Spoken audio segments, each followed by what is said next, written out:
এই ফাইনাল ম্যাচের কথা বলার জন্য অনুরোধ করছি আজকের আমাদের প্রধান অতিথি সেই ক্রীড়াঙ্গনের আলোচিত ব্যক্তিত্ব জনাব আর্কিটেক্ট মুজাহিদ ব্যাংকে।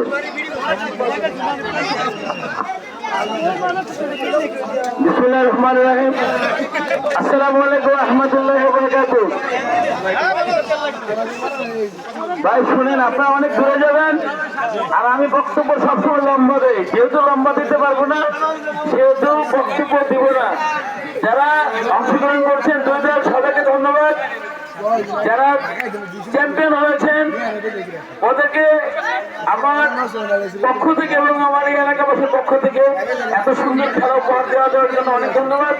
যারা রানার হয়েছেন তাদেরকে ধন্যবাদ। আর হচ্ছে আপনারা এই মাঠে আসছেন হরিরামপুর থেকে, এখানে খেলার জন্য আসছেন, আমরা খুবই খুশি। আপনারা যদি আমাদের এই সুযোগটা না দিতেন আপনাদের এই সম্মানটুকু আমরা দেখাতে পারতাম না। আমরা চাবো হরিরামপুরে এরকম যদি আপনারা আরো এই মাঠে খেলা দিতে চান, আপনাদের জন্য আমাদের এই মাঠ সব সময়ের জন্য উন্মুক্ত। শুধু হরিরামপুরবাসীর জন্য খেলাধুলা সহ ভালো যেই কাজগুলো দরকার, যে কোনো কাজে ইনশাল্লাহ আপনারা আমাদের সবসময় পাশে পাবেন। আগেও পাইছেন, এখনো পাবেন। হরিরামপুরের সাথে আমাদের একটা রক্তের সম্পর্ক আছে। আমাদের কিন্তু বাউরবাড়ি হরিরামপুরে, আপনি মনে অনেকেই জানেন। হরিরামপুরে আমি অনেক গিয়েছি ছোটবেলায়, কারণ আপনাদের সাথে আমাদের একটা আত্মার সম্পর্ক হয়ে গেছে। আপনারা খেলাধুলা সহ যে কোনো ভালো কাজে, যে কোনো প্রয়োজনে, আমার দাদা, আমার বাবা, আমার বড় ভাই সবাই যেভাবে ছিল ইনশাল্লাহ আমরা অনেকটা আপনাদের সাথে একইভাবে আপনাদের ভালো কাজের সাথে ইনশাল্লাহ সব সময় থাকবো। আপনারা আমাদের জন্য দোয়া করবেন। আর শেষ কথা হচ্ছে, আমি স্বতন্ত্র এমপি প্রার্থী ফরিদপুরের 4 থেকে। এই 4 আসনের ইতিহাসে এই প্রথম চরভদ্রেশন থেকে আমি একমাত্র প্রার্থী যিনি এমপি নির্বাচন করতেছি। ইভেন ভাঙ্গা, সদরপুর এবং চরভদ্রেশনের এই ইতিহাসে স্থানীয় কোন প্রার্থী এখনো এমপি হয় নাই। আমি যদি এমপি হই আপনাদের এই এলাকার ছেলে প্রথমবার এমপি হবে ফরিদপুর 4 আসনের মধ্যে।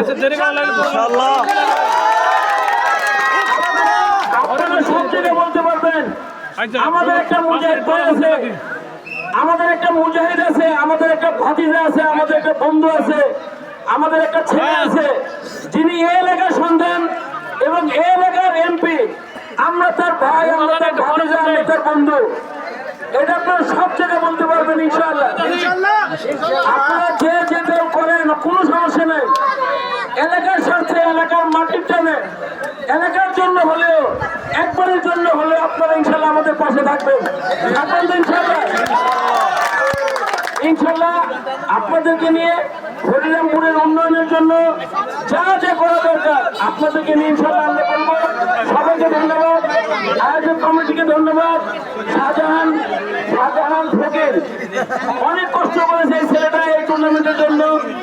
আমাদের প্রতিটা এলাকায় এরকম শাহজাহান ফকিরকে দরকার, যারা বাচ্চাদেরকে নিয়ে চিন্তা করে, বাচ্চাদেরকে মাঠে আনে। কুতুস মেম্বার আছেন, এখানে অর্গানাইজার কমিটি আছেন, হরিরামপুরের অনেক গণ্যমান্য ব্যক্তি আছেন। সবাইকে ধন্যবাদ আজকের এই প্রোগ্রামে অংশগ্রহণ করার জন্য। আসসালামু আলাইকুম ওয়া রাহমাতুল্লাহি ওয়া বারাকাতুহু।